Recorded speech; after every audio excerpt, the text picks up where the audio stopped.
India is going to launch its first indigenous aircraft carrier INS Vikrant today. Defence Minister A.K. Antony's wife Elizabeth will launch the 37,500-ton carrier at Kochi shipyard, marking the end of the first phase construction. According to Vice Admiral of Indian Navy K.R. Nair, the aircraft will undergo extensive trial before being inducted into the Navy by 2018. The ship would be redocked for outfitting and construction of superstructure. This is the first time we have built a warship of this complexity and of this tonnage. And so it has been a big challenge for us. As you know that the challenges have posed some problems, but hopefully now the problems are behind us. The equipment have been come on the ship, and then subsequently more equipment will get fitted. The outfitting will get over, the weapon sensors will get fitted, and she will start going for her trials from the year 2016.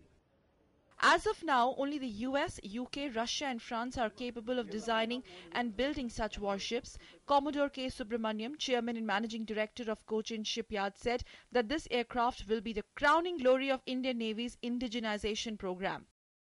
With this, India would join a league of about 4 nations who have the capability to design and build warships of this size. There are of course about 8 or 10 nations which are actually operating aircraft carriers, but very few nations have actually undertaken a task of designing and building the aircraft carrier. The Vikrant will play a crucial role in projecting India's maritime prowess at a time when China plans to expand its dominance in the Indian Ocean. With a length of 260 meter and 60 meter breadth, the ship has been designed by Directorate of Naval Design and is being built at Cochin Shipyard Limited. Its production work had commenced since November 2006. Bureau Report, DD News.